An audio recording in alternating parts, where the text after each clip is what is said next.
The Leviathan is one of the hardest bosses in the entire game to spawn, and it also is the boss with the most amount of misinformation about it. So today in this video, I'm going to go over everything you would ever need to know about the Leviathan, so let's get into it. Alright, so summoning the Leviathan is actually relatively simple. All you need to do is come to Tiki Outpost in the 3rd Sea, come right to the tippity top of it, and come across to this NPC right here, the Spy. All you have to do is interact with the Spy and then click on Clues, and you will get either one of two texts.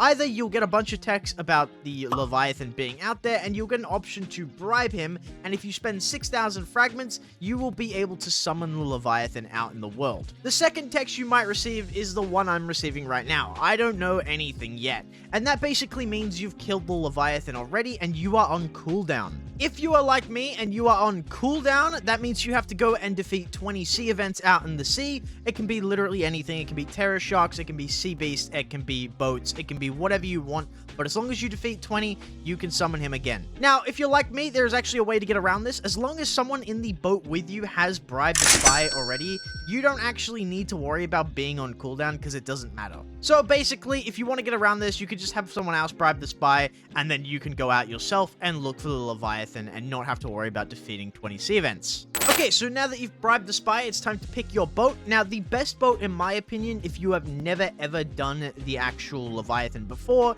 is either going to be the Grand Brigade because it has a ton of HP. It is a really big boat, though, but there is actually another choice you can pick that is completely free to play. If you go over here and get the Lantern boat as well, if you've unlocked this, which is really easy to unlock, it's a little bit smaller, meaning that if you get ship raids that try to shoot like cannonballs at you, you can dodge them just a little bit easier. It's a slight advantage, but it helps a bit, and it has the same amount of health, of course. Easily one of the most overlooked things inside of the Leviathan hunting is the exploration group. If you don't have enough people in your group, you will not be able to find the Leviathan. Now, the way this works is pretty simple. If I'm on a boat by myself, nothing changes. I can't go and find Leviathan, it just won't work. So what I need to do is have people come onto the boat and join my group. Alright, so now you can see that I'm not by myself. I have a steering wheel symbol, and that, as you can see, is the group I was talking about, and it says 2 players. You need to get this group to 5 people in order to find the Leviathan. Otherwise, this will not work at all.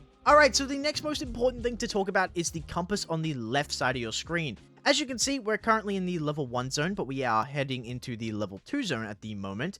Basically, you want to follow this compass all the way out until you get to the question mark zone. Okay, so we're about to head into the question mark zone, and this is basically how you know you're in there. The compass will go all crazy, your screen will go very dark, but this, guys, is the zone you need to be in to find the Leviathan. Okay, you can't be in any other zone, it has to be this one. Okay, so once you have bribed the Spy, have 5 people in your group, and you're in the question mark zone, you can go and find the frozen dimension. And once you do that, all you have to do is go up to the frozen little orb and summon the actual boss battle. Okay, so the Leviathan boss battle is relatively easy. Basically, all you need to know is you need to go in there and destroy all 3 of his tails before you can attack the main head of the Leviathan. For every tail you defeat, you will drop his health by 250,000, and once you destroy all 3 tails, the shield will drop and you will be able to destroy his main body or the main head of the Leviathan. Now, if you're trying to get Leviathan scales, make sure you are attacking every single tail, because after every tail is defeated, you will gain a ton of Leviathan scales, and these can be used to craft accessories, the Beast Hunter boat, and other things as well.